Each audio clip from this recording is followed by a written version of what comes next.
వికసిత్ భారత్ మోడీ గారి కళ, వికసిత్ ఆంధ్రప్రదేశ్ చంద్రబాబు గారు మరియు పవన్ అన్న కళ.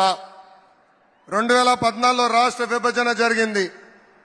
కుర్చీ టేబుల్ ఎక్కడుందో వెతుక్కునే దానికి 6 నెలలు పట్టింది. చంద్రబాబు గారికి ఉన్న అనుభవం, విజన్తో లోటు బడ్జెట్ అధిగమించి సంక్షేమ అభివృద్ధి కార్యక్రమాలు మనం సాధించుకున్నాం. అమరావతి నిర్మాణం పనులు మనం ప్రారంభించుకున్నాం. ఒకే రాజధాని అభివృద్ధి వికేంద్రీకరణ అనేది చేసి చూపించాం. విశాఖపట్నాన్ని ఒక ఐటీ హబ్ గా, రాయలసీమ ఎలక్ట్రానిక్స్ ఆటోమోటివ్ హబ్ గా, ఉభయ గోదావరి జిల్లాలో ఆక్వా హబ్ గా కూడా మనము చేసుకున్నాం.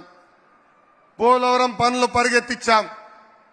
72% పనులు మనం ఆనాడు పూర్తి చేసుకున్నాం. మోడీ గారి సహకారంతో